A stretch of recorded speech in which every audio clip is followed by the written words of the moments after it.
Hello everyone and welcome back to another video. In today's video we're going to talk about how you can maximize CC on your characters. So we'll be going over a few things. Of course, leveling up a character, super awakening them, if they've got an LR form, LRing them, that's all basic stuff. We're not going to be covering that. We're covering everything else though. So alt levels, we'll start with alt levels first because it's something not many people realise. It gives you quite a bit of CC. So each alt level above 1/6 gives you 400 CC, of course. 5 additional alt levels from 1/6 to 6/6 gives you an additional 2000 CC. So the difference between a 1/6, I should say, mean you have the exact same gear, exact same everything. The difference between a 1/6 and a 6/6 is 2000 CC. So I have 2000 CC more than you, which can actually be quite a big difference, especially in PvP, where most people are probably going to run like CC food. So it's at 2200 CC. If they got the effect, you're looking at 2240 CC, which is quite a boost compared to someone who may not have 6/6 characters. True Awakening is also another really, I'm not going to say easy way, but it is a very easy way to get CC. It's one level, gives you 1000 CC guaranteed, which is quite good. Also gives you 10% damage reduction, which is a bonus. At the moment, there's only one True Awakening leveled. Of course, there was in the files found that there are several levels, and there's actually all 6 stars currently in the game. They just don't do anything if you apply them. 70s Leaks, back when you used to leak, showed us this. There's currently nothing attached to them. Will they add more True Awakening stars? It is a possibility, but the current state of the game, I don't think they will for a while, especially until Super Awakening coins become quite easy to get. Or they change the resource required to True Awaken, solely because new players are already being drained for Super Awakening coins as it is. So, yeah, it can be quite a big no-no. But yeah, next is on to Relics. So Relic, we'll talk about outfits in a second. Relics are also quite important. Most of the time they give you an additional passive for your character. Sometimes they're quite impactful, and sometimes they actually bring a character back to meta. Of course, we had the new like Escanor Relic that came out a little while ago now, but it did bring him back to meta because how powerful it was. And that's how some relics can really impact characters. But not only do they impact a character by giving them a new passive, they also give them normally a quite decent chunk of basic stats. And on top of that, you can actually boost those basic stats even more, which is something I want to talk about, being relic upgrades. Of course, there are bird and a deer one. You can obtain the materials by doing floor 4 of the respective demonic beasts, being currently only bird and deer at the moment, but of course they're probably going to add the rest of it at some point, or at least dogs.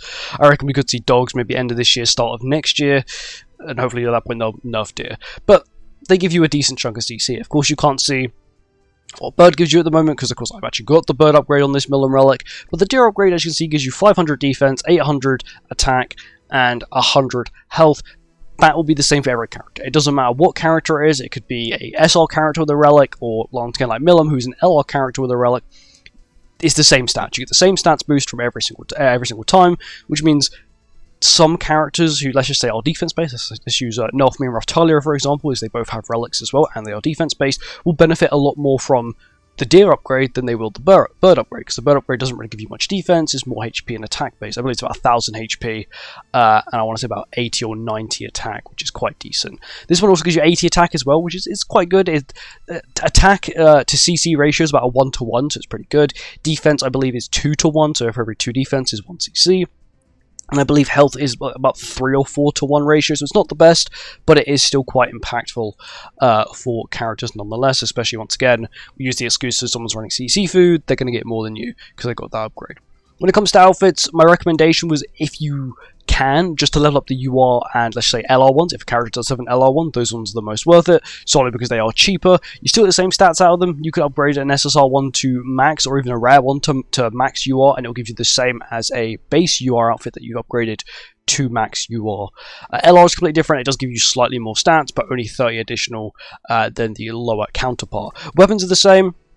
I'd always recommend leveling up the UR ones first, because the SR ones do cost you a little bit more materials, actually quite a bit more materials, about 60 more, which can add up quite quickly. Of course, if they are meta-breaking characters, or characters you see being more useful in the long run, you're more than welcome to level them up, because I highly recommend it, just so you can use them. Especially PvE characters, like Elol is a really good example for leveling up all her weapons, all her outfits, all her headgears, because she's still definitely going to be usable, even in the future, because of how broken she is, of course, unless they make content that completely counters her, which is completely possible. We had Deer Floor 4, which means you can only use Ragnarok characters.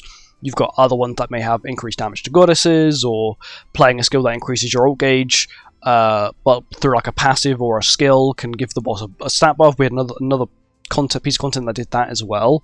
Headgears is the same, only trying to stick with URs and LRs. SSRs are quite expensive to level up, but once again, like I said, it is worth it, especially if you want the character to have as max CC as possible. When it comes to gear now, we'll go on to equipment. I have quite a way I like to upgrade it. Is mainly for efficiency of using hammers. Hammers, of course, is a material which you can use to buff up a stat. It doesn't matter what it is. It can literally be like defense 1% or defense 2.9%. You can buff it, and it will cost you the same amount. It costs you 5, but it's a random chance how much it goes up by. That is the reason why I like to try and get all my characters to 2.9% along the board. If I get lucky, unless I get a 3%er, I get a 3%er. But most of the time, you're going to be looking at stuff like, let me try and find one, this one here, which as you can see is 14.5, everything is 2.9. You can technically use 5 more hammers to max out guaranteed to 3%, but in the end, is it really worth it using, what's this, 25 hammers? Actually, the other defense side is also 14.5. So using 50 hammers to get just a single % boost of defense.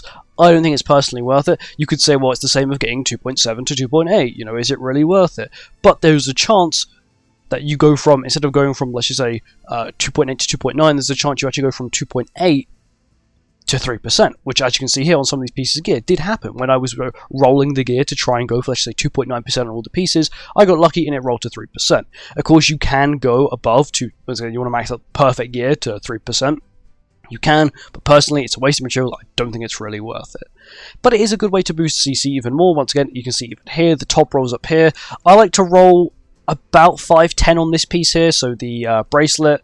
For the ring, I like to roll about 274 plus, so anything above that is pretty decent. The necklace, about 255 I like to roll above. About 135 to 138 on the earrings if I can. This is about 5,100, anything above that I consider fine. And this is about 2,750 I like to roll for, anything above that I consider all good as well. That is how I like to maximize my CC and not waste too many anvils, because once again, anvils are really needed for every character, especially if you're a newer player. Anvils are much more scarce to get, and anvils just in general, even for long-time players like myself, aren't as easy to get as you would think. Yes, I may have a complete stockpile of them, but that is because, well, I've got a lot of characters that have been playing the game for 5 years now. I'm going to have a lot of spare materials. That's just how it works.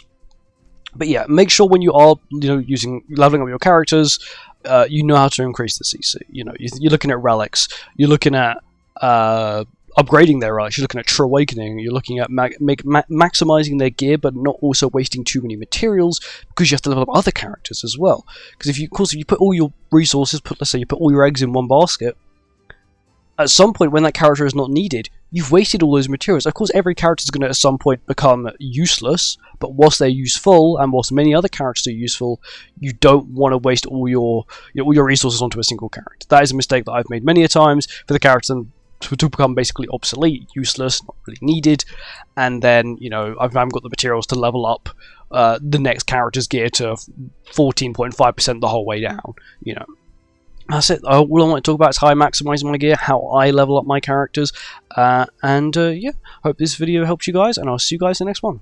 Goodbye.